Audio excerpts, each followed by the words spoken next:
नमस्कार and I welcome to all of you in Global Lookout. दोस्तों recently एक news आई है, हो सकता है आप लोग ने इस न्यूज के बारे में सुना ही होगा कि इंडिया जो है उसने अगेंस्ट में वोट किया है रशिया के। और ऐसा इंडिया ने एक बार नहीं किया बल्कि 3 बार रशिया के अगेंस्ट में वोट किया है यूनाइटेड नेशन जनरल असेंबली में। हाल में ही आपको पता होगा कि रशिया ने यूक्रेन के 4 ईस्टर्न रीजन को अपने अंदर फॉर्मली एनेक्स कर लिया है और अब रशिया का कहना है कि ये रशिया का ही पार्ट है। इसी चीज से रिलेटेड एक रिजोल्यूशन में यूनाइटेड नेशन जनरल असेंबली में वोट होने वाला है जिसमें इस चीज को इलीगल ठहराया गया है और इसको कंडेम किया गया है। अब ये मत समझ लेना कि इसी रिजोल्यूशन की यहाँ पर बात हो रही है और इसी में इंडिया ने इस रशिया के अगेंस्ट वोट कर दिया है और रशिया के इस एनेक्सेशन को इलीगल कह दिया है। दरअसल इंडिया ने जिस चीज में वोट किया है वो क्या था कि वो इसी रिजोल्यूशन से रिलेटेड एक मोशन पास किया था हाल में अल्बानिया ने।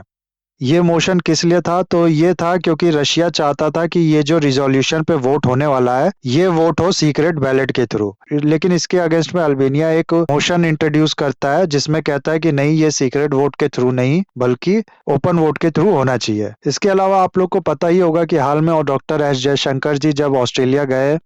तो उनसे पूछा गया कि इंडिया ये जो रिजोल्यूशन पे वोटिंग होने वाली है जिसमें रशिया के एनेक्सेशन को इलीगल ठहराया जाने वाला है उसमें कैसे वोट करेगा। तो इस पे उनने जवाब दिया कि अभी मैं इसके बारे में कुछ नहीं बताऊंगा आपको, जब इंडिया वोट करेगा तो आपको खुद ही पता चल जाएगा। तो इस रिजोल्यूशन पे तो हम लोग को देखना होगा कि इंडिया कैसे वोट करता है, लेकिन इसी से रिलेटेड जो अल्बानिया का मोशन है उसमें इंडिया ने अगेंस्ट में वोट किया रशिया के। और इस वीडियो में हम लोग जानेंगे पूरे इस इशू के बारे में, क्या था इस ड्राफ्ट रिजोल्यूशन में, प्लस इसी से रिलेटेड और भी बहुत कुछ आपको जानने को मिलेगा इस वीडियो में। बस एंड तक बने रहना और वीडियो अच्छा लगे तो लाइक, कमेंट, शेयर, सब्सक्राइब जरूर करना। जैसा कि मैं ऑलरेडी आप लोग को बता चुका हूँ, रशिया की डिमांड थी कि यूनाइटेड नेशन जनरल असेंबली में जो ड्राफ्ट रिजोल्यूशन पे वोट होने वाला है जिसमें कंडेम किया जाना है मॉस्को को उसके एनेक्सेशन के लिए, यूक्रेन के 4 रीजन पे जो उसने किया है इस पे वोटिंग हो सीक्रेट बैलेट के थ्रू। सीक्रेट बैलेट आपको पता ही होगा जिसमें सबका वोट सीक्रेट होता है, किसने कैसे वोट किया इसमें किसी को कुछ पता नहीं चल पाता है। यही रशिया चाहता था, इसी तरह का वोट हो इस रिजोल्यूशन पे। लेकिन फिर अल्बानिया इस डिमांड के अगेंस्ट एक मोशन लेके आता है जिसमें ये कहा जाता है नहीं, सीक्रेट बैलेट नहीं बल्कि ओपन वोटिंग होना चाहिए, यानी सबका वोट सबको पता होना चाहिए कि किसने कैसे वोट किया। फिर इस पे वोटिंग होती है और 107 यूएन मेंबर ओपन वोट के फेवर में वोट करते हैं जिसमें एक इंडिया भी होता है। और सिर्फ 13 नेशन फेवर करते हैं रशिया के सीक्रेट बैलेट की डिमांड को और 39 कंट्रीज अब्सटेन करती हैं इस मोशन वोट करने से। इससे पहले जब इस मोशन को अडॉप्ट किया जाता है तो रशिया अपील करता है यूनाइटेड नेशन जनरल असेंबली के जो प्रेसिडेंट की रूलिंग है उसके अगेंस्ट, इस चीज को अडॉप्ट नहीं किया जाना चाहिए। इस पे भी रिकॉर्डेड वोट होता है और फाइनली इस पे भी इंडिया 100 और नेशन के साथ रशिया के अगेंस्ट वोट करता है।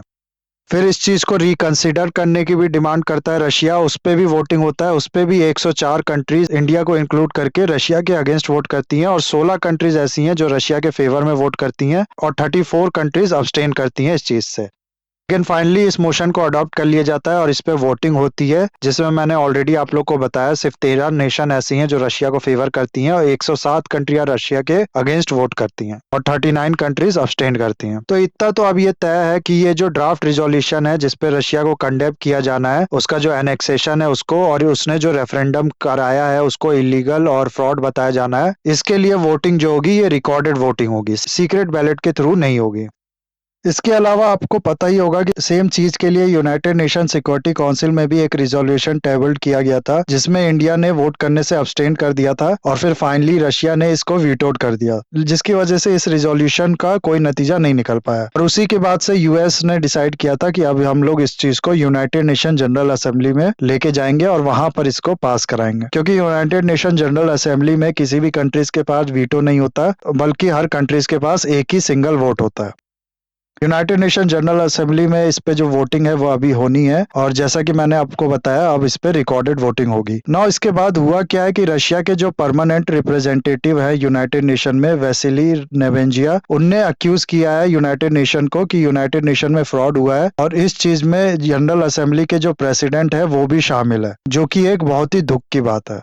उनने कहा है कि हमें यानी रशिया को फ्लोर ही नहीं दिया गया कि हम लोग पॉइंट ऑफ ऑर्डर रख सके। हमारे डेस्क की जो इंडिकेटर लाइट है वो अभी भी जल रही है, इसका मतलब है कि रशिया ने रिक्वेस्ट किया था कि हमें अपनी बात रखने दी जाए, लेकिन इस चीज के लिए उसको अलाउ नहीं किया गया। साथ ही साथ इनने कहा कि हमारा जो स्टेटमेंट्स थे उसको डिस्टॉर्ट करके दिखाया गया और एक यूनाइटेड नेशन मेंबर को रॉब कर दिया गया उसके जो बेसिक राइट्स थे उसके एक्सप्रेस करने के उससे। ये एक अनप्रेसिडेंट, दरअसल इस मोशन पे जो वोट हुआ है उसमें रशिया ने भी अब्सटेंड किया है और इसके साथ साथ चाइना ने भी इस चीज पे अब्सटेंड किया है। तो सवाल यहाँ ये है कि क्यों रशिया चाहता था कि सीक्रेट बैलेट के थ्रू वोट हो, और दूसरा इंपॉर्टेंट सवाल है कि इंडिया का क्या स्टैंड था और इंडिया ने इस पे क्यों इसके फेवर में वोट किया। तो रशिया जो है वो चाहता था कि सीक्रेट बैलेट पे वोट हो, ऐसा इसलिए क्योंकि उसे लगता था, और ये सही भी है, कि ऐसे में जो ज्यादातर कंट्रीज हैं वो उसको खुल के सपोर्ट नहीं कर पाएंगी, क्योंकि यूनाइटेड वेस्टर्न कंट्रीज जो रशिया के अगेंस्ट है इस समय, ये एक तरह से बहुत ही बड़ी इकोनॉमिक पावर है। रशिया तो एक पावरफुल कंट्री है, वो इसके अगेंस्ट रेजिलियंट खड़ा है, लेकिन बाकी जो छोटी छोटी कंट्रीज है वो पंगा नहीं ले सकती हैं वेस्टर्न कंट्रीज से, इसलिए कहीं ना कहीं उसे डर था और ये इसको ऐसा लगता था कि अगर सीक्रेट बैलेट के थ्रू वोट हो तो ज्यादातर कंट्रीज उसके फेवर में वोट करेंगी। साथ ही साथ कुछ कंट्रीज के लिए रशिया को सपोर्ट कर पाना इसलिए भी मुश्किल है क्योंकि जैसे जैसे ये वॉर आगे बढ़ रहा है और जैसे जैसे अलग अलग न्यूज आ रही है कि रशिया ने अटैक किया और इसकी वजह से कई लोगों की जान गई या कुछ इंफ्रास्ट्रक्चर का डैमेज हुआ, वैसे वैसे रशिया को सपोर्ट कर पाना मॉरली भी कठिन होता जा रहा है। हाल में ही आप लोग ने सुना होगा और इस पर मैंने वीडियो भी बनाई है अभी, कि रशिया ने अटैक किया है यूक्रेन की 12 सिटीज पे, जिसमें कहा जा रहा है कि 10 लोगों की और कहीं कहीं तो ऐसा कहा जा रहा है कि 20 लोगों की जान जा चुकी है। तो ऐसे में काफी कठिन होता जा रहा है रशिया के लिए अपना सपोर्ट बेस मेंटेन करके रख पाना और इसको बढ़ाना। दूसरा, जहां तक इंडिया के स्टैंड की बात है तो हम सब जानते हैं कि इंडिया ने अब तक रशिया को कंडेम नहीं किया है इस वॉर के लिए, लेकिन इंडिया का कहना है कि हम लोग हॉस्टिलिटीज के बिल्कुल खिलाफ है और हर वो एफर्ट करना चाहते हैं जिससे डी एस्केलेशन हो सके, और इस कॉन्फ्लिक्ट का जो एस्केलेशन है उसके लिए हम लोग डीपली कंसर्न है। तो अभी हम लोग का आगे देखना होगा कि इंडिया कैसे वोट करता है ये जो रिजोल्यूशन है रशिया का जो एनेक्सेशन है उसको कंडेम करने के लिए उस पे, और ये काफी इंपॉर्टेंट वोटिंग होगी। जहां तक इस मोशन की बात है, अगर इंडिया इस पे रशिया के फेवर में भी वोट करता तब भी जो रिजल्ट है उसमें कोई अंतर नहीं होता, क्योंकि बहुत ज्यादा कंट्रीज ने रशिया के अगेंस्ट वोट किया है और सिर्फ 13 कंट्रीज, जैसा कि मैंने आपको बताया, ने रशिया का सपोर्ट किया है। दूसरा, हम लोग जानते हैं काफी टाइम से वेस्टर्न कंट्रीज अलग अलग तरीके से इंडिया पे प्रेशर बना रही हैं कि वो रशिया के अगेंस्ट वोट करे, और हाल में तो वेस्टर्न कंट्रीज ने कश्मीर का कार्ड प्ले करना भी शुरू किया है। तो ऐसा कहा जा सकता है कि ये भी एक रीजन रहा हो इंडिया के वोट करने के रशिया के अगेंस्ट। और जैसा कि मैंने आपको बताया कि इंडिया के रशिया के फेवर में वोट करने पे रिजल्ट में कुछ खास चेंज आता नहीं, इसलिए रशिया को भी ज्यादा ऐतराज नहीं होगा इस चीज से।